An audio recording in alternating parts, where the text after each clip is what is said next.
Bismillahirrahmanirrahim. Assalamualaikum warahmatullahi wabarakatuh. Selamat malam rekan-rekan peserta Latsar CPNS golongan 3 angkatan 86 kelompok 2B. Malam ini kita akan berdiskusi mengenai analisis isu kontemporer yang ada di sekitar kita. Nah, ini tadi saya sudah buatkan.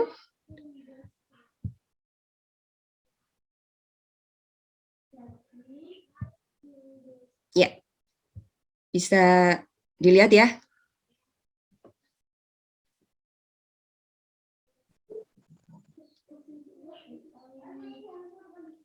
Bisa dilihat rekan-rekan? Bisa, ya. Ya. Bisa. Ya. Langsung saja, karena kita sudah membaca materi di modul, kita akan mulai untuk brainstorming isu-isu kontemporer apa saja yang teman-teman temukan di lingkungan masing-masing. Ini yang pertama. Siapa yang mau berpendapat?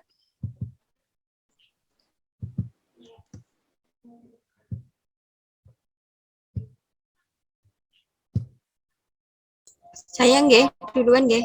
Monggo. Banyak sekali sebenarnya isu-isu atau permasalahan yang ada kita temui.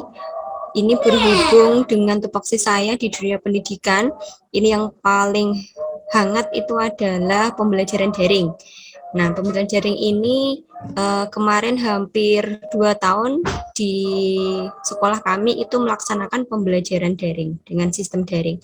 Nah, di mana kesulitannya itu perangkat. Jadi peserta didik itu sulit untuk menggunakan perangkat selama pembelajaran daring tersebut. Banyak sekali faktor-faktor yang menjadi latar belakang susahnya mereka menggunakan perangkat. Di antaranya itu pertama memang mereka belum punya perangkat sendiri. Dalam artian di sini HP ya. Yang lebih mudahnya itu adalah HP.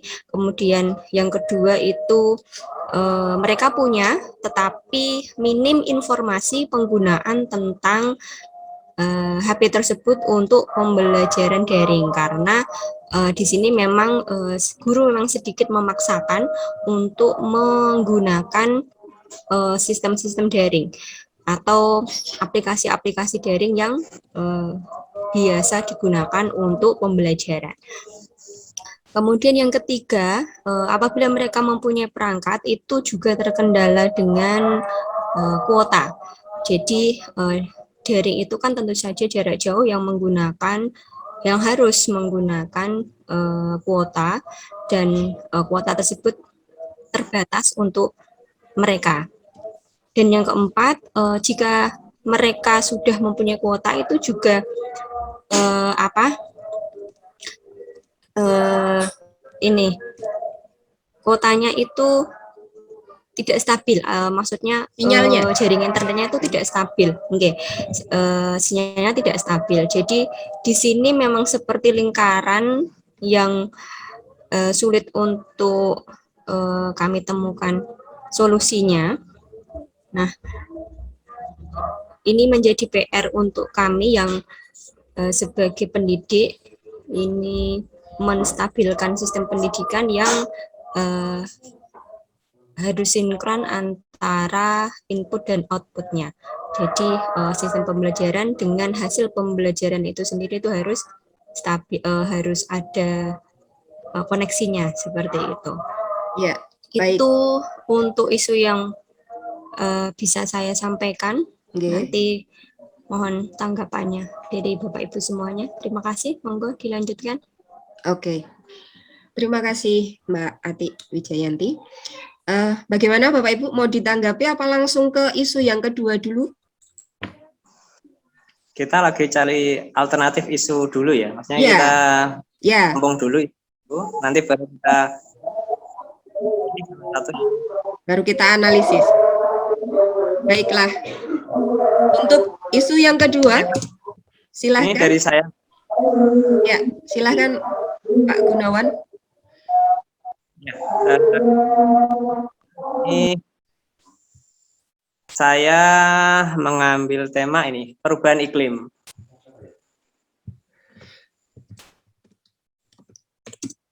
Ya, baru-baru ini ya, meskipun kita masih ini ya dalam masa pandemi, kemarin saya baca di berita itu Ibu Sri Mulyani ya, Menteri Keuangan ya kita, itu mengeluarkan statement ya, mengeluarkan isu bahwa setelah pandemi ini itu nanti akan ada isu yang sangat penting yaitu perubahan iklim.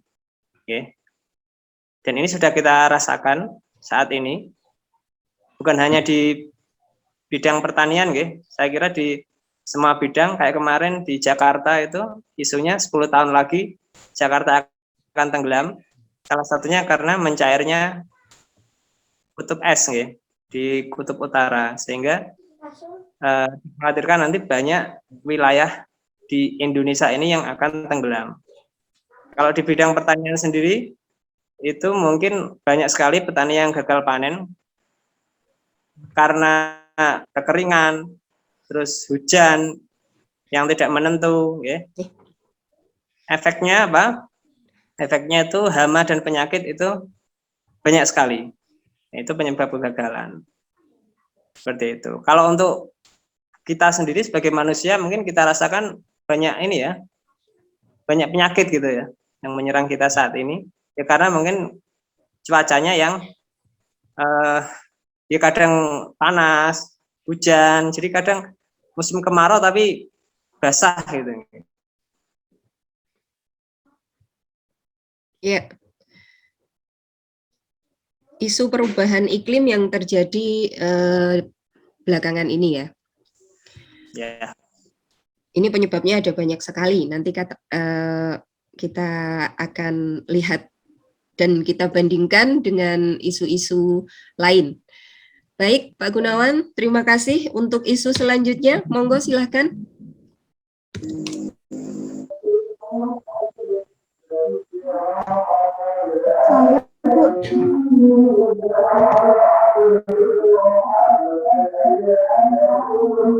Ya. Coba saya. Ya, Mbak Fuadatul Fitroh atau Mbak Pipit, silahkan. Saya cuma menambahi ya dari Ati, ada permasalahan di sekolah kita. Saya sendiri CPNS di SD bisa dikatakan SD terpencil karena yang letaknya yang cukup pucuk di Kecamatan Kaling. Nah, kalau di SD saya itu pada waktu pandemi kemarin kesulitan sekali Bu dalam proses pembelajarannya. Dikarenakan yang pertama itu orang tua siswa menurut saya ini kebanyakan ditinggal orang tuanya merantau. Nah, jadi itu poin penting atau poin masalahnya dalam di Desa Tempur tepatnya, di situ memang sangat sulit mendapatkan sinyal. Jadi kalau pembelajaran daring sangat sulit. Memang gimana ya? Tidak bisa full. Misal kalau kita sudah membuat WA tapi tidak bisa full menyeluruh ke orang tuanya. Yang berarti yang kedua itu masalah sinyal. Yang pertama tadi masalah orang tuanya yang merantau. Yang kedua sinyalnya. Itu cuma tambahan dari saya untuk melengkapi Bu Ati tadi. Oh ya, ya nanti barangkali kalau isu pembelajaran daring ini nanti terpilih untuk kita bahas malam ini, nanti akan kita kupas lebih lanjut lagi ya. Untuk sementara cukup kita kemukakan dulu isu apa yang kita temukan. Berarti ini isu yang ketiga selanjutnya. Pak Hendri barangkali sudah mempersiapkan isu yang ditemukan.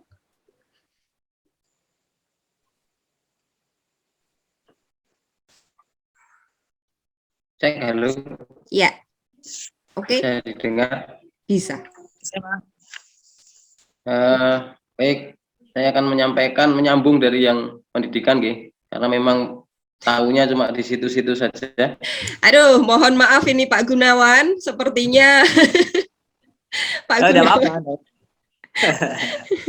Pak Gunawan ini ini ya sarjana pertanian ya, Oh, saya teknologi pertanian. TP. Oh iya, maaf TP. Ini jadi bergabungnya dengan guru-guru.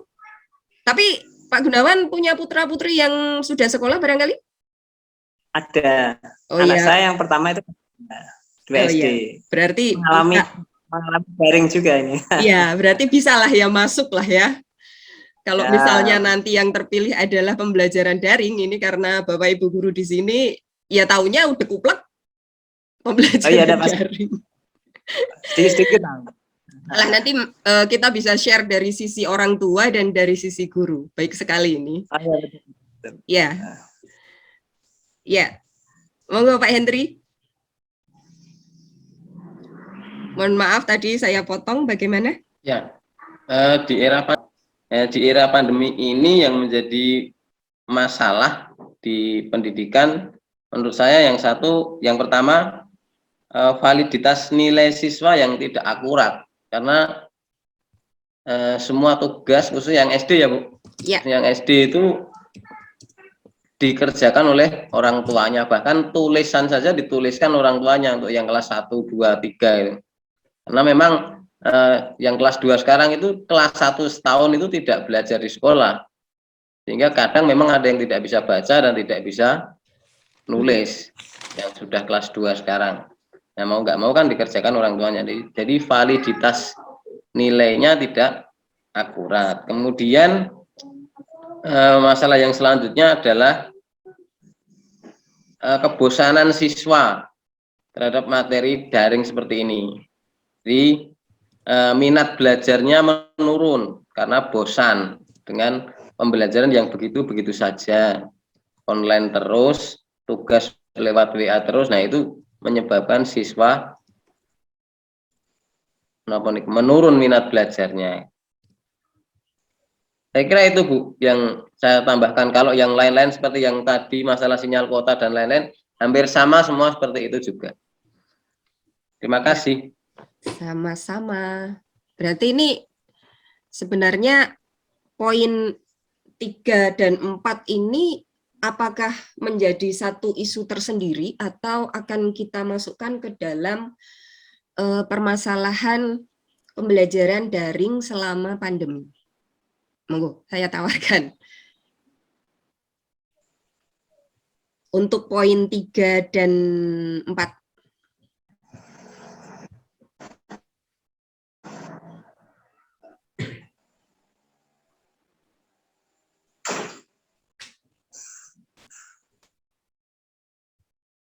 Ini akan kita jadikan isu pokok tersendiri atau masuk jadi bagian dari isu pembelajaran daring selama pandemi.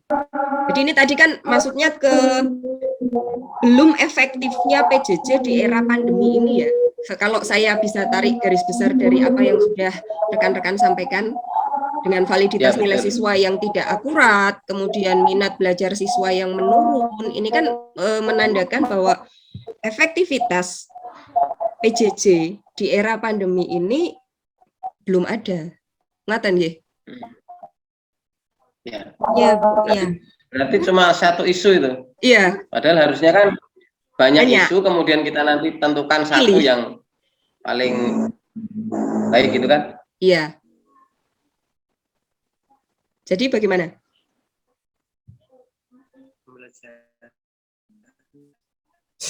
Mau dipisah aja? Monggo yang lain kepripun?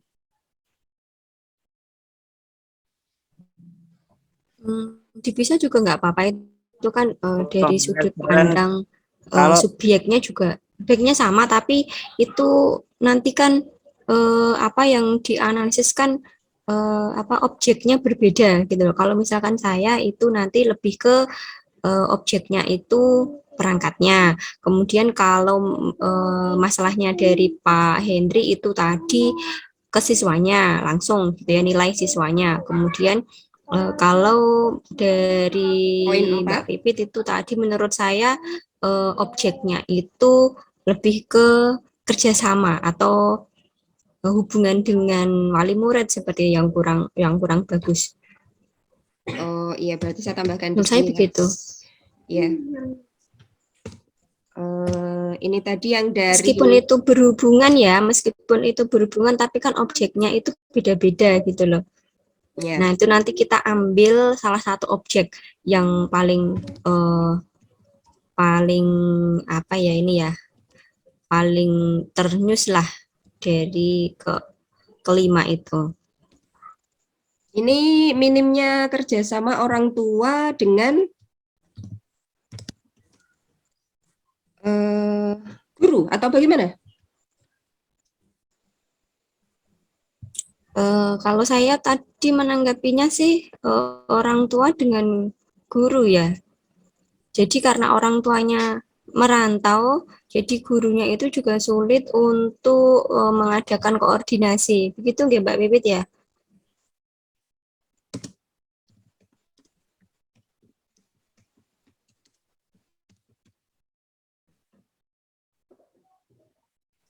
Ya, Mbak Pipit. Iya, berarti dan sama gurunya sama. Oh gitu deh. Ini mohon maaf Mbak kedengeran.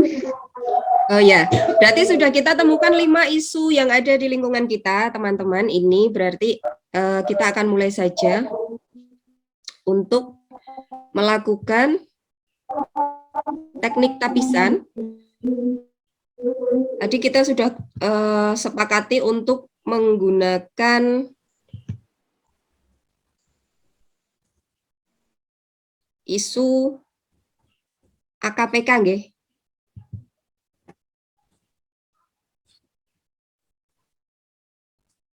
Ini tadi ada Ya. 1, 2, 3, 4.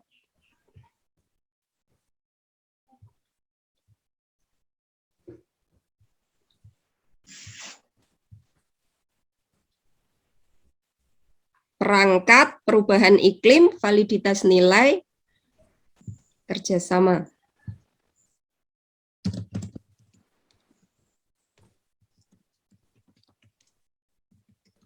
Perubahan iklim, kemudian kerjasama. Oh, validitas nilai dulu, minat belajar.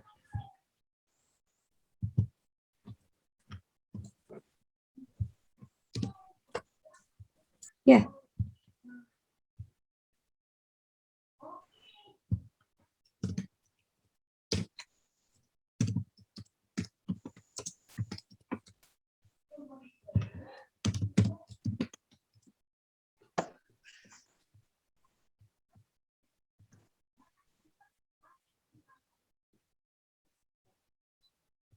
Ya, ini nambahnya bagaimana? Bentar-bentar.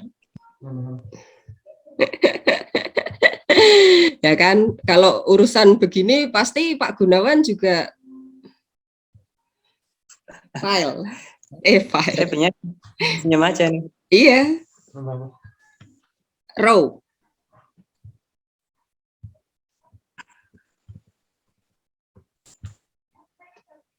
Row.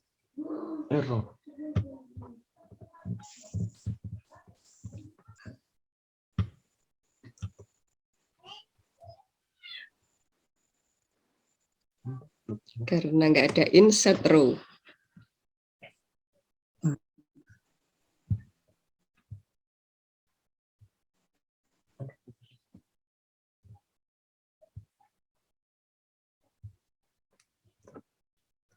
Mohon bersabar, ini ujian.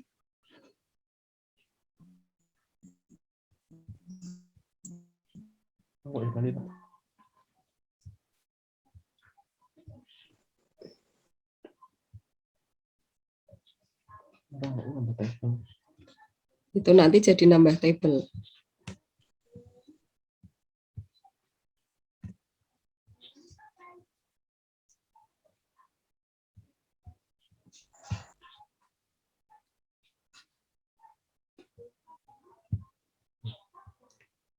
Tak selipkan saja sementara apa ya?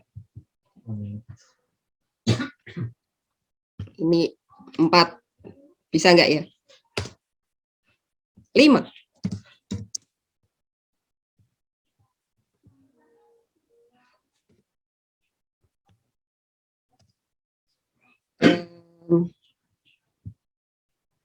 Minat belajar.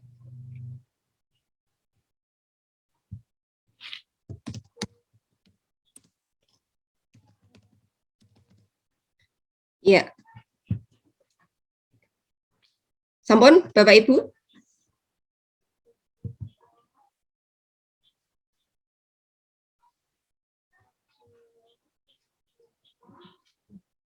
Kita mulai dari sisi aktualnya. Isu yang pertama, keterbatasan perangkat ya, permasalahan seputar perangkat elektronik, khususnya HP.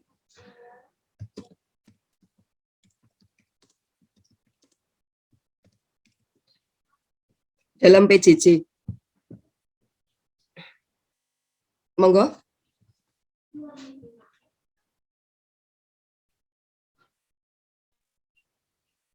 Itu skornya 1 sampai 5 ya, Bu? Atau centang atau gimana itu yang Centang KPK atau itu? plus sepertinya. Bisa centang, bisa plus. Dilihat dari sisi ya. Kalau misalnya nanti dari sisi aktualnya itu memenuhi syarat, kemudian kehalayakannya itu memenuhi syarat, problematiknya memenuhi syarat. Kalau kurang centang satu nanti nggak ya. ada totalnya. Iya, kurang 1 ternyata pemirsa. Iya. Oh, salah. Ternyata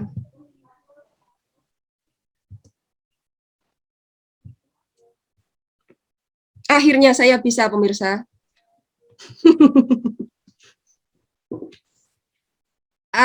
AKPK aktual, kemudian kehalayakan, problematik, kelayakan. dan kelayakan.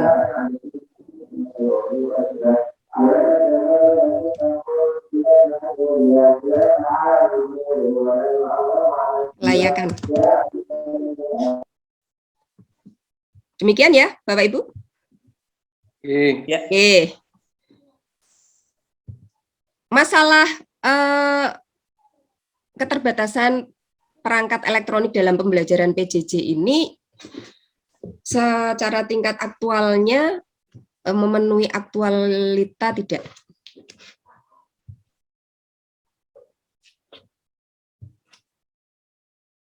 Masih aktual nggih?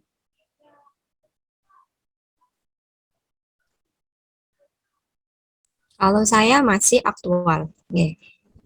Ya, Karena ada beberapa daerah juga yang masih daring ya, masih full daring begitu loh. Kalau di tempat kami kan masih sudah separuh-separuh. Jadi separuh daring, separuh luring. Jadi kalau untuk aktual, untuk isu pertama, ya. Ya, meskipun sudah 2 tahun PJJ, tapi ternyata masih aktual. Wow. Oke, berarti ini pakai checklist atau pakai? Harusnya pakai skor, Bu. Oh, kalau AKPK skor. Apa checklist? Nah, terus totalnya nanti apa? Oh iya ya. Itu kayaknya 1 sampai 5 gitu ya? 1, 2, 3, 4. Iya. Enggak, maksudnya Checklist ini juga ya apa-apa itu sebenarnya.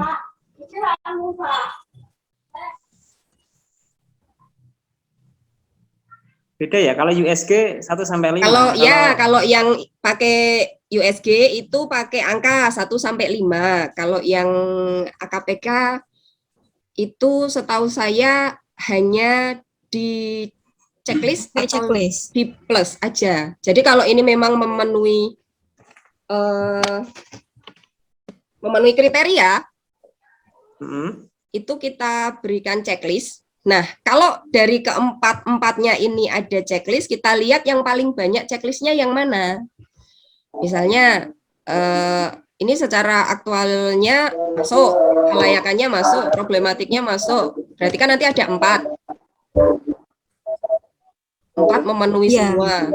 Kemudian perubahan iklim ini misalnya aktualnya masuk, kehalayakannya masuk, problematiknya misalkan tidak gitu ya. Kelayakannya tidak, itu berarti 2. Demikian mungkin Bapak Ibu. Mohon koreksi jika saya salah. Iya, Bu. Karena kita belajar bersama ini saya juga belum terlalu paham. Kalau saya itu juga AKPK itu checklist modelnya seperti itu. Kalau saya perangkat pembelajaran itu, kalau supervisi itu biasanya seperti itu. Ya. Kalau yang saya browsing itu memang ada yang checklist, ada yang plus, ada yang skor AKPK itu. Kalau saya browsing itu loh, browsing di internet itu memang nanti ada kalau yang skor itu gini Pak, kalau skor itu nanti kita hitung lagi gitu loh. Apa namanya, mengira-ngira lagi, oh ini kalau aktual itu aktual benar, tapi cuman kan nilainya harus berapa, maksimalkah gitu loh. Kalau checklist kan cukup checklist, nanti yang paling banyak checklistnya kita angkat diskusi bersama begitu. Itu saja. Ya, monggo nggak apa-apa. Checklist juga boleh. Checklist ya.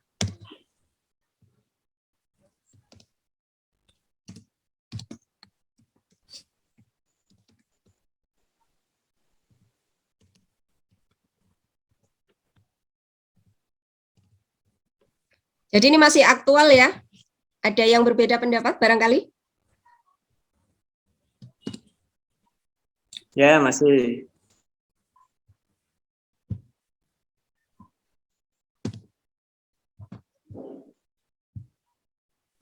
Kemudian kehalayakan. Apakah permasalahan ini, isu ini memenuhi syarat kehalayakan?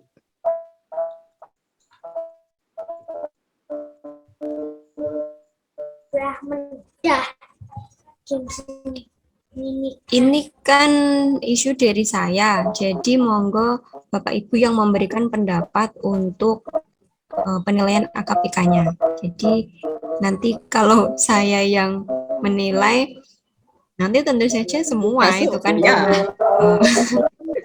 saya yang menilai begitu.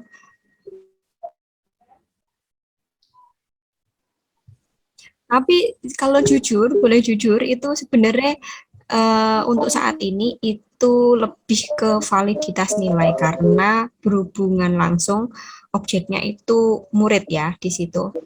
Jadi semua itu berhubungan sama outputnya itu nilai. Memang benar mau perangkatnya bagaimanapun, modelnya bagaimanapun, itu nanti hubungan langsungnya itu pada nilai. Kalau minat belajar itu terlalu luas, kalau saya menafsirkan di situ minat belajar itu luas sekali. Jadi sudut pandangnya itu luas begitu. Gitu sih. Monggo. Pendapat yang lainnya?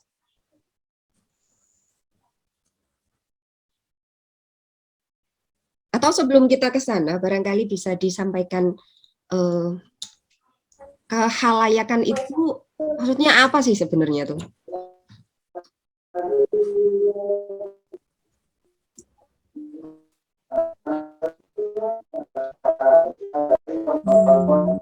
Menurut saya kalau khalayak itu kan bersifat umum, bisa dialami oleh siapa saja. Bersifat umum lah.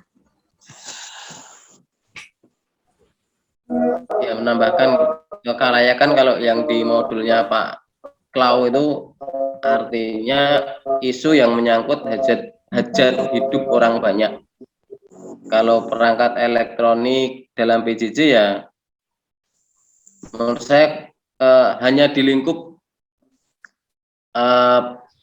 pembelajaran di PJJ itu saja. Jadi kalau menyangkut hajat hidup orang banyak ya belum masuk kalau menurut saya. Oke, ada Dibanding dengan perubahan iklim misalnya. ya, ada perbedaan pendapat. Ini bagaimana? Satu.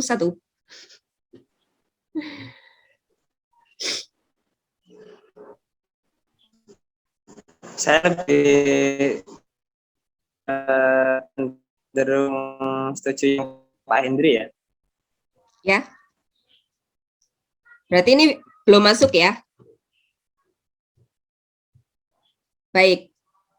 Saya simpulkan demikian agar lebih cepat. Kemudian kita ke problematik.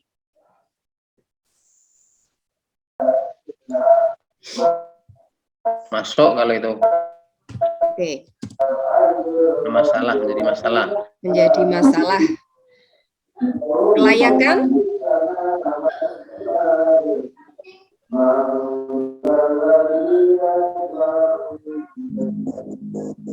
Layak untuk diangkat. Kelayakan kalau definisinya dari Pak Klo, isu yang masuk akal dan realistis serta relevan untuk dimunculkan inisiatif pemecahan masalahnya. Iya, perlu Itu segera kelayakan. segera diselesaikan tidak ini karena pandemi sudah selama hampir 2 tahun, PJJ-nya juga demikian, tapi ternyata sampai saat ini permasalahan-permasalahan ini masih ada. Jadi layak barangkali ya? Ya, layak. Oke. Maka ini totalnya ada 3. Demikian. Nanti rankingnya. Isu yang kedua, perubahan iklim. Tadi sudah disinggung secara aktualnya, sangat aktual ya Pak. Karena baru-baru ini tadi diceritakan bahwa Menteri Keuangan menyampaikan. Ini aktual, kemudian kehalayakannya tentu saja terjadi tidak hanya di lingkup sekitar kita, tapi kalau mengenai iklim itu lingkupnya sudah apa Pak? Dunia atau ya? Dunia ya. Maka ini kehalayakannya masuk secara problematik. Masuk? Ya, masuk. Karena menjadi permasalahan bersama. Kemudian kelayakan.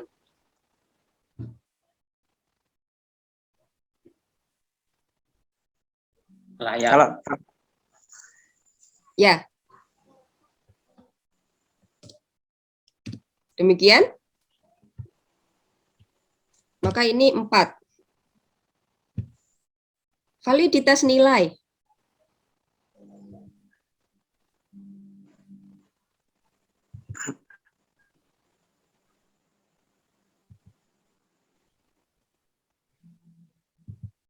Aktual. Oke. Kehalayakan masih seputar pendidikan saja ya berarti? Ya, kurang. Tidak. Problematik. Masuk? Masuk atau tidak? Masuk.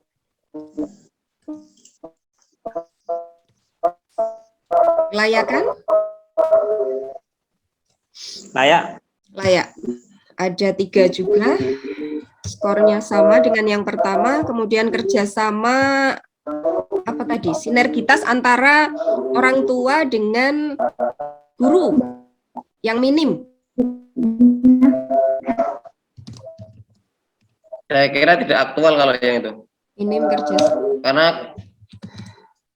Karena tidak masa pandemi pun juga bisa itu tidak ada kerjasama antara guru dan siswa itu. Itu terjadi sepanjang ada pendidikan ya barangkali. Ya, betul. Tidak hanya selama pandemi. Berarti ini tidak. Kemudian halayaknya juga tidak ya. Ya.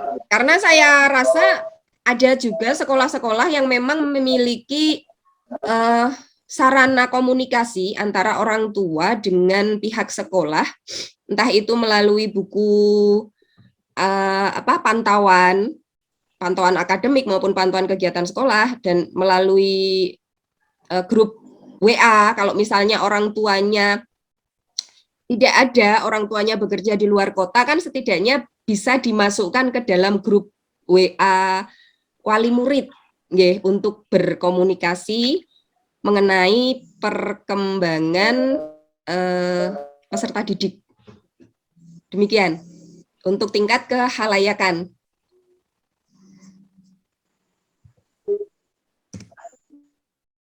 Atau barangkali ada pendapat yang berbeda? Setuju, Bu. Setuju. Oke. Lanjut ya ke problematik.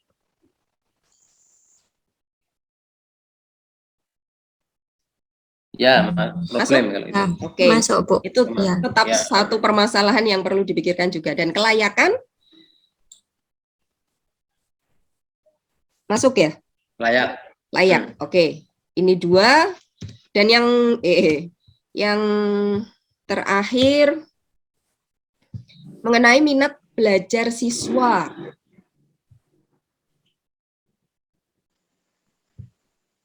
Minimnya minat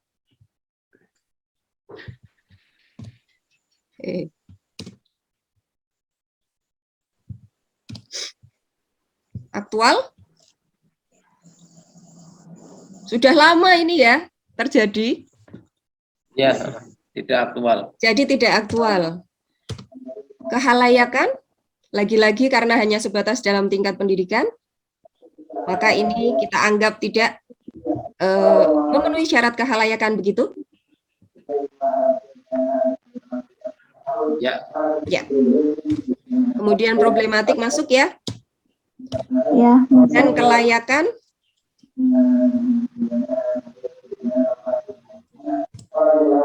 Demikian? Masuk.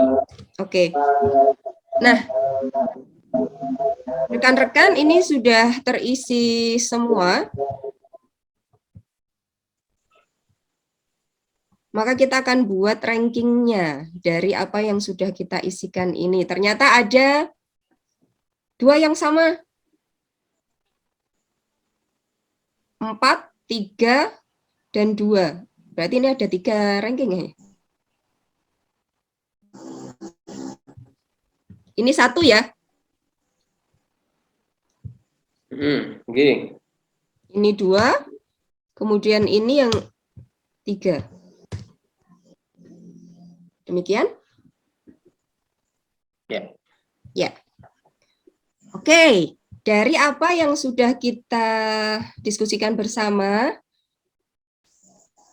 ini terlihat bahwa melalui teknik tapisan isu AKPK, aktual, kehalayakan, problematik, kelayakan, itu tetap isu yang pertama, yang kedua, mohon maaf, yang kedua mengenai perubahan iklim yang memenuhi semua standar tapisan, aktual, kehalayakan, problematik, kelayakan, demikian. Maka berarti ini yang akan kita angkat dalam diskusi malam ini.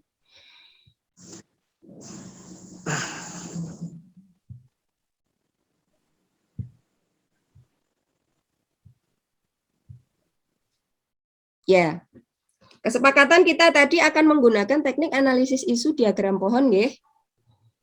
Nggih. Nggih. Tapi ini mohon maaf, pohonnya rubuh,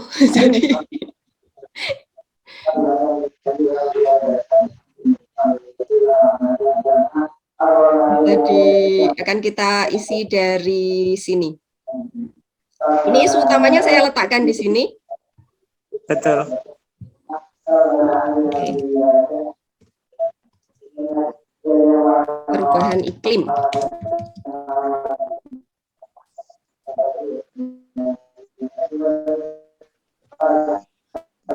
Ya. Ada yang mau memulai? Kita mulai. Biasanya langsung ke akibat dulu. Ini ya, Pak. Iya.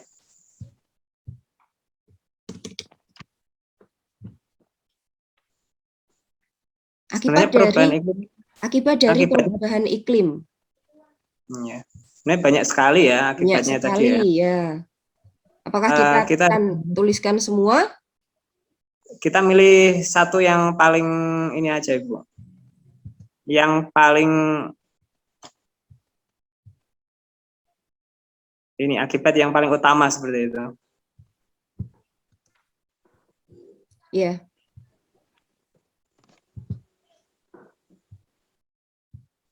Ya, apa Pak ya?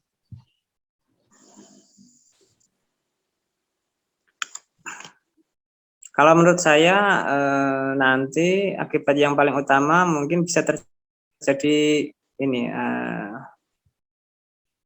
kelangkaan pangan mungkin. Ini kita akan diajak Pak Gunawan untuk ikut menyelami dunianya Pak Gunawan ini ya, yang guru-guru ini.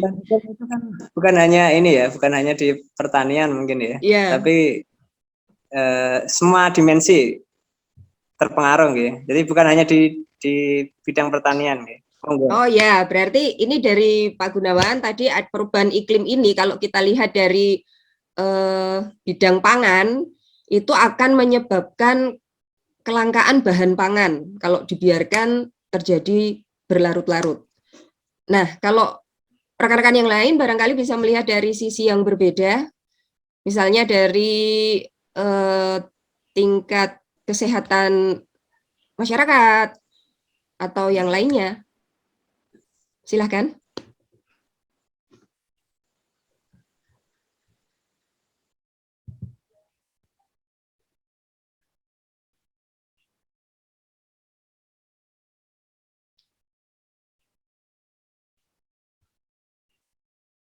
Tidak ada? Atau langsung saja saya isikan mengenai akibat kelangkaan bahan pangan tadi? Ya, saya setuju dengan Pak Gunawan itu. Baik. Demikian. Nah, kemudian mana nih yang akan kita isi berikutnya? Kita lanjut ke yang ungu, Bu. Sebab apa yang menyebabkan perubahan iklim itu? Nah, monggo yang lain berpendapat. Apa toh yang menyebabkan perubahan iklim?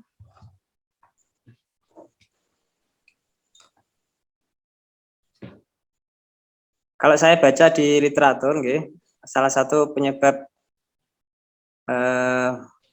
perubahan iklim itu konsentrasi gas CO2, Bu, dari pembakaran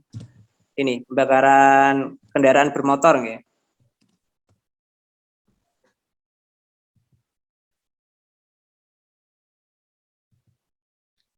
konsentrasi gas CO2 yang tinggi di udara. Di udara. Ya.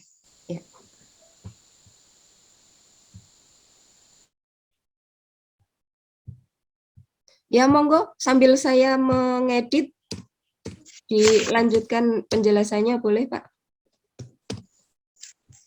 Selain itu ini seperti ini apa namanya alih fungsi lahan, misalnya hutan yang ditebang itu kan terus dibakar itu kan juga nanti bisa meningkatkan, artinya apa ya? Ya tanaman kan ini ya butuh CO2 ya. Kalau tanamannya ditebang nanti CO2-nya kan jadi banyak yang mubazir di udaranya itu. Alih fungsi hutan, alih fungsi lahan, Alih fungsi lahan. Yang ketiga, penggunaan CFC tidak terkontrol. CFC itu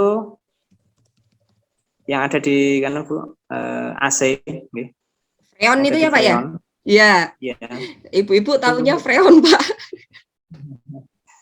merusak ozon itu. Iya betul. Penggunaan CFC ini kan makin banyak masyarakat yang menggunakan AC ya. Kalau zaman dulu mungkin AC masih jadi barang mewah. Untuk saat ini sudah banyak yang memiliki. Iya, betul. Sehingga penggunaan CFC atau freon tadi juga mengalami peningkatan. Nggih, Betul. baik sekali Nah, ini Pak Gunawan. Kemudian tugas kita ini sebagai kelompok menentukan kira-kira yang menjadi penyebab utama perubahan iklim di antara tiga penyebab ini, Bu.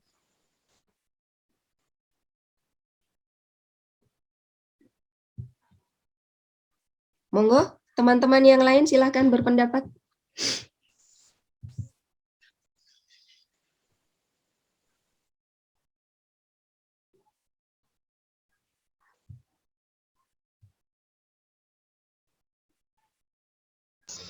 Alih fungsi lahan, Bu. Silakan.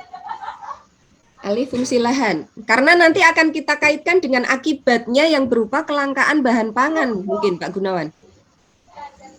Bukan, ini Sekarang kita kan ya, monggo. beripun Pak ini. Ini hanya pandangan saya ya. Kalau alih fungsi lahan itu memang marak gitu loh, yang dulunya itu luas untuk pertanian, sekarang itu sudah menyempit untuk digunakan sebagai pemukiman, dan itu nanti akibatnya juga ke kelangkaan bahan pangan itu otomatis seperti itu menurut saya. Monggo yang lain. Ya, masuk. Alih fungsi lahan yang tidak hanya lahan hutan yang kemudian menjadi ditebangi itu tadi dan beralih fungsi ya, tapi juga lahan-lahan pertanian di perkotaan itu kan saat ini juga sudah digusur untuk dijadikan perumahan, kemudian untuk dijadikan mal dan lain-lain.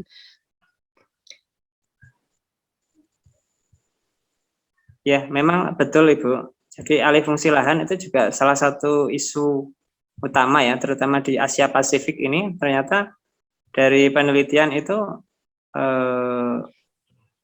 saya lupa angkanya, tapi menjadi penyebab kelangkaan pangan nanti di masa yang akan datang. Gitu. Tapi kalau saya pribadi cenderung menyoroti ini Bu, konsentrasi gas CO2 itu yang meningkat gitu. Ya, konsentrasi Karena, gas CO2. Ya, monggo. Karena gas CO2 ini kan berasal dari kendaraan bermotor. Kendaraan bermotor yang berbahan bakar fosil. Kalau kita lihat, mungkin kalau pandemi ini agak sepi ya. Tapi kalau misalnya pas tidak pandemi itu bisa kita lihat di jalan-jalan di kota besar itu macet dan sebagainya itu. Sedangkan jumlah kendaraan itu semakin lama semakin banyak gitu. Jadi dia penyumbang, kalau menurut saya itu penyumbang gas CO2 itu yang berakibat ini bumi menjadi panas gitu. Sebagai penyebab utamanya ya? Ya, penyebab utama yang berandil besar pada perubahan iklim itu yang paling cepat ya menurut saya ya itu karena ini konsentrasi gas CO2 ini.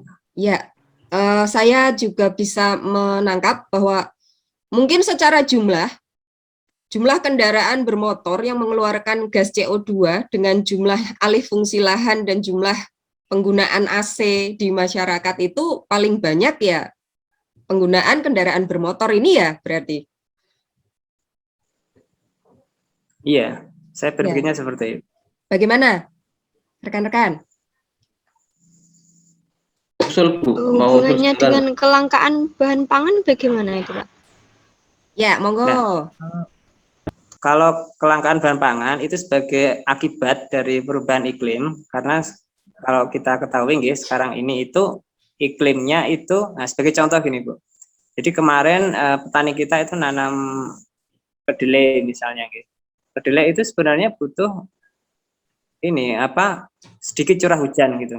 Kalau banyak curah hujan itu dia akan mati, alum seperti itu karena tergenang seperti itu. Padahal waktu tanam kedelai itu cocoknya di musim kemarau. Tapi kalau kita lihat kemarin di bulan Juni, Juli yang harusnya sudah masuk musim kemarau, itu ternyata masih basah gitu. Kemarau basah seperti itu. Jadi sering hujan. Jadi petani itu sudah menanam, tapi mati seperti itu. Jadi tidak bisa panen.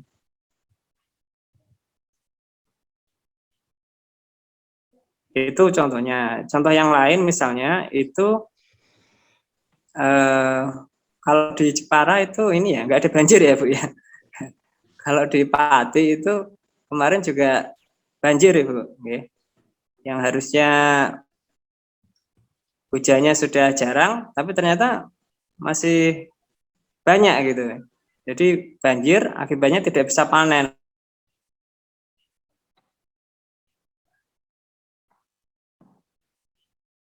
Mungkin seperti itu gambarannya. Jadi Izin konsep, menanggapi Bu Ida. monggo Pak. Silahkan Pak Hendri. Oke. Jadi ini isu utamanya perubahan iklim, kemudian penyebabnya tadi sudah dirumuskan, ada 3, konsentrasi gas CO2, alih fungsi lahan, penggunaan freon ya, CFC. Nah, dari ketiga ini, 3 penyebab perubahan iklim ini, apakah harus ditentukan satu untuk dicarikan pemecahan masalahnya atau 3-tiganya saja ditentukan rumusan pemecahan masalahnya sehingga nanti kelangkaan pangan tidak terjadi, kan begitu menurut saya. Jadi misalnya penggunaan konsentrasi gas CO2, solusinya Apa? kurangi kendaraan bermotor beralih ke kendaraan listrik misalnya begitu. Kemudian rumusan yang kedua, alih fungsi lahan, pembatasan izin misalnya, pembatasan izin pembukaan lahan hutan. Kemudian misalnya kalau penggunaan freon, cari energi alternatif dan sebagainya begitu, sehingga nanti rumusan yang kedua tidak terjadi perubahan iklim dan akhirnya tidak terjadi kelangkaan bahan pangan, begitu Mbak Menawi. Boleh.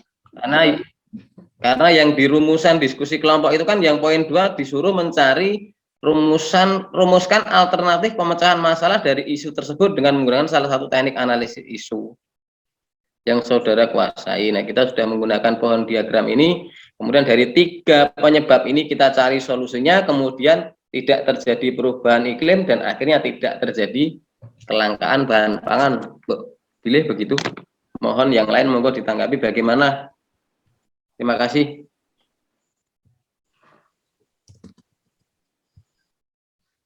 Saya setuju. Maka ini kita akan cari solusinya dari masing-masing penyebab ini ya. Bagaimana teman-teman yang lain? Iya Bu, setuju. Kalau saran saya Ibu, ini Ya. kita yang keempat ini Bu, yang terakhir. ini kan belum selesai ya, ini harus kita selesaikan. Dan itu biasanya kalau diagram pohon itu kita harus memilih salah satu pada ini sebelumnya gitu, baru dijabarkan menjadi 4 ini begitu. Misalnya gini, misalnya konsentrasi gas CO2 gitu ya. Itu penyebabnya apa gitu. Misalnya banyaknya kendaraan bermotor misalnya gitu. Kemudian kondisi kendaraan yang tua misalnya sehingga banyak asapnya gitu ya. Nah, yang ketiga mungkin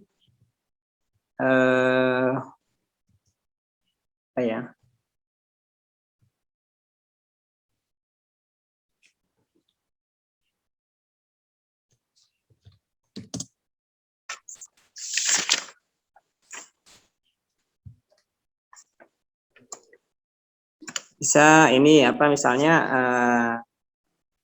limbah asap pabrik misalnya nggih. Itu kan juga penyumbang CO2 nggih.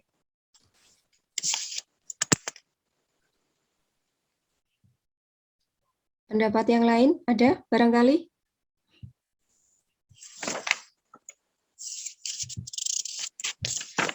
Mbak Pipit, Mbak Ati.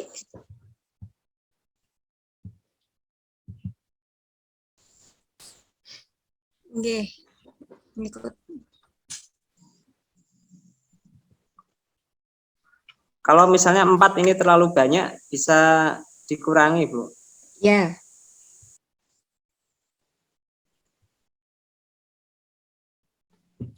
Pilih yang mana? Yang pertama, kedua, atau ketiga?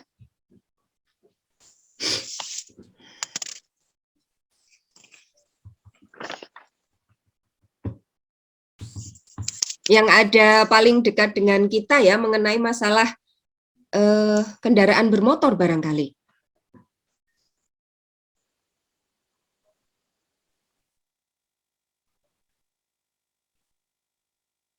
Iya, bisa itu, Bu. Kendaraan bermotor aja.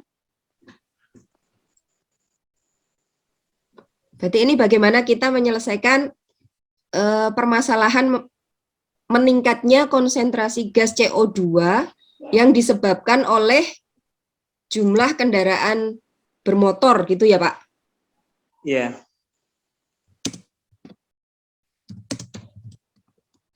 Bukan, Ibu. Itu di ini aja, di yang coklat itu, Bu. Oke. Di sini.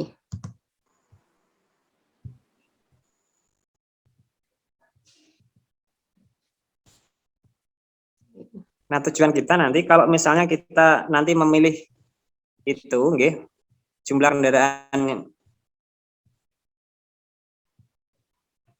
kendaraan bermotor yang berbahan bakar fosil, nggih, mungkin solusinya nanti bisa beralih ke kendaraan listrik seperti itu. Tuh.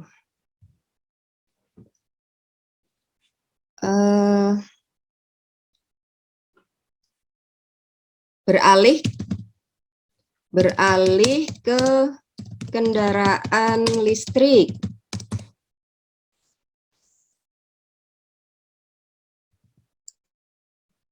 Sebenarnya kalau di diagram pohon, kolom kita sebut kolom mohon, ya. Kolom yang terakhir itu belum sebagai solusi gitu, Bu. Oh ya. Masih sebagai sebab.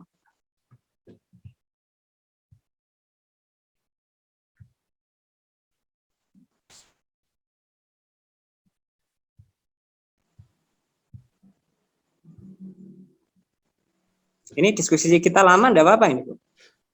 Gitu ya. Kalau saya enggak apa-apa, Pak. Yang ketinggalan Andin tadi. Oh. Nanti bisa lihat rekamannya. Nanti lihat di YouTube.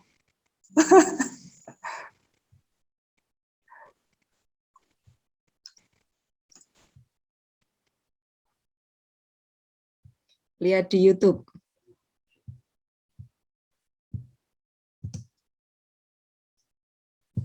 Ya, kemudian yang kedua. Yang pertama apa itu, Bu? Enggak kelihatan tulisannya. Belum. Yang tadi kan beralih ke kendaraan listrik. Saya letakkan di nomor 2 itu tadi. Ini yang pertama. Silakan ditambahkan. Yang pertama itu jumlah kendaraan berbahan bakar fosil itu ya, yang banyak gitu ya. Memperbanyak jumlah kendaraan berbahan bakar fosil. Bukan memperbanyak gitu, tapi apa itu? Meminimalkan. Ini kita langsung masuk ke solusi. Monggo saya serahkan ke teman-teman untuk mempersingkat waktu atau barangkali untuk Nggih, langsung ke solusi nggih. Solusi mawon nggih. Iya. Pun ngantuk nih. Iya, Jadi solusinya Iya, langsung ke solusi mawon. Ya,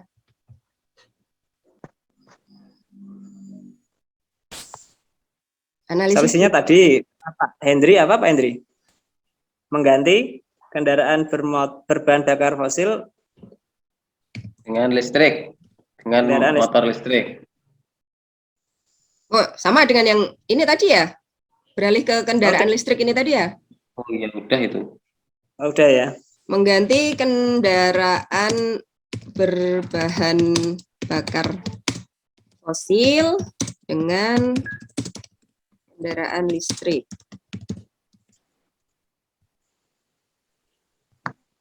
Ini berarti yang kedua nanti kita cari lagi. Kalau saya itu Bu, mungkin satu orang buat program satu orang tanam 5-10 tanaman. Bisa? Untuk mengurangi konsentrasi gas CO2 di udara ya, masuk ya? Bisa. Dengan program penanaman 1.000.000 pohon. Bisa banyak-banyak Bu, minimal 10 gitu. 10. Nah ini kalau peserta Latsar masing-masing tanam pohon udah lumayan ini seluruh Indonesia. Nah, satu orang 10 gitu kan. Satu Indonesia udah berapa gitu. Satu aja Bu, satu aja itu udah banyak sekali itu nanti. Iya. Iya. Masuk akal tuh Bu. Masuk.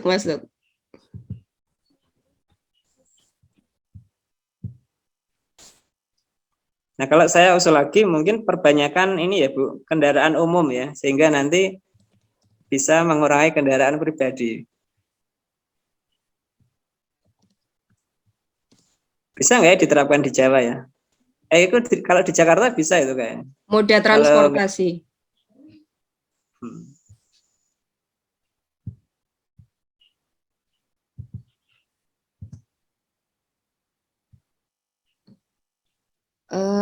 Memperbanyak atau bagaimana? Ya, memperbanyak kendaraan umum.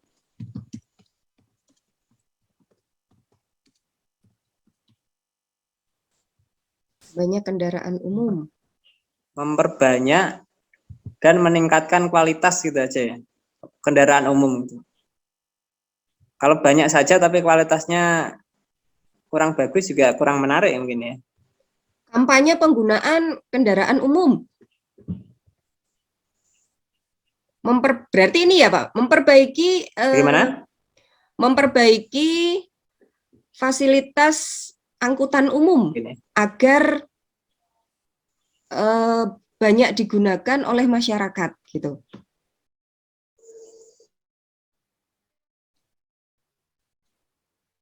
Bagaimana? Boleh.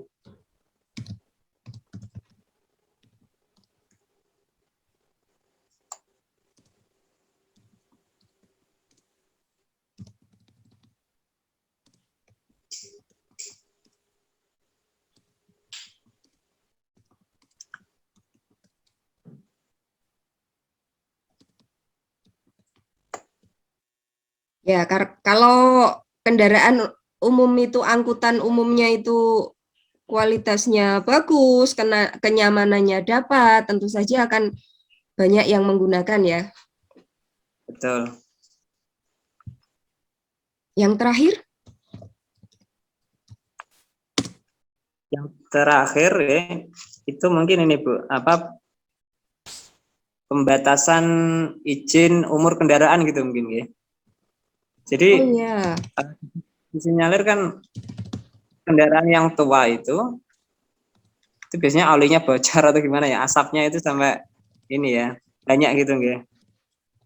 Itu menyumbang gas CO2 juga itu. Melalui uji berkala itu bukan ya Pak? Uji kir itu ya? Iya mungkin ya. Tes emisi. Ya. Oh ini Mbak Ati, sinyalnya timbul tenggelam.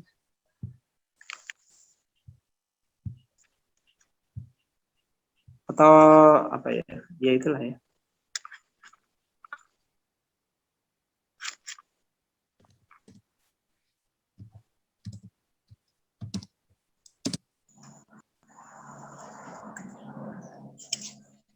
Ini tadi solusi dari nomor 1, dari meningkatnya konsentrasi gas CO2 itu bagaimana kita menguranginya. Dalam.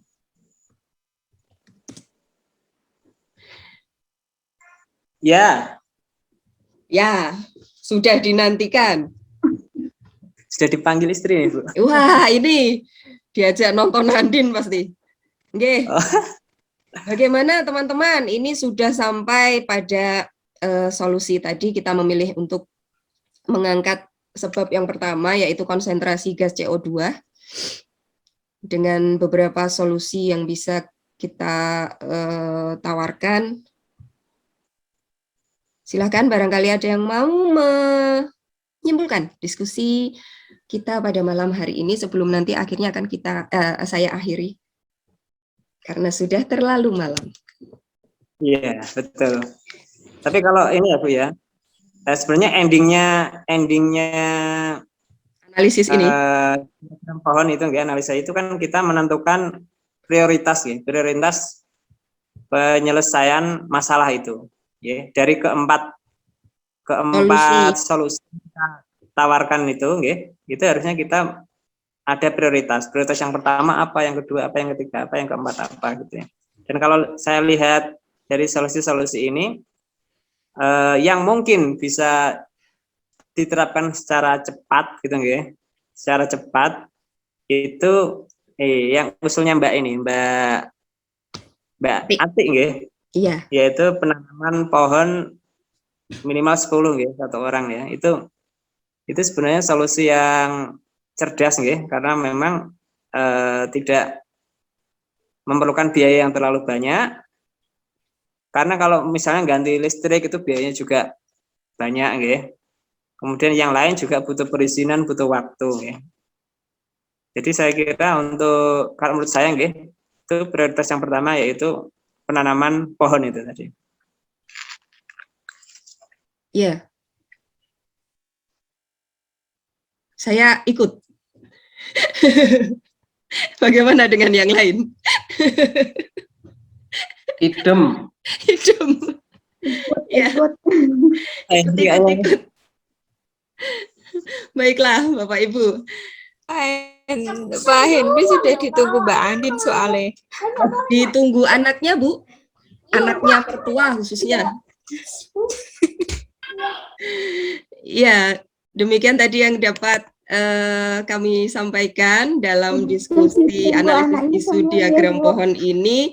Meskipun dalam situasi yang serius tapi santai, saya berharap apa yang kita diskusikan malam ini dapat menambah wawasan kita, terutama saya sendiri merasa sebagai guru ini perubahan iklim ini tadi kan kita lihat lebih banyak dari dunianya Pak Gunawan gitu ya. Ini benar-benar tambahan ilmu pengetahuan untuk saya, menurut saya ya. Nah, terima kasih rekan-rekan sudah bergabung malam ini. Sebelum saya akhiri, saya mohon maaf apabila selama memandu acara ini tadi banyak kesalahan atau barangkali gojek yang masuk ke hati. Mohon dimaafkan. Saya akhiri. Assalamualaikum warahmatullahi wabarakatuh.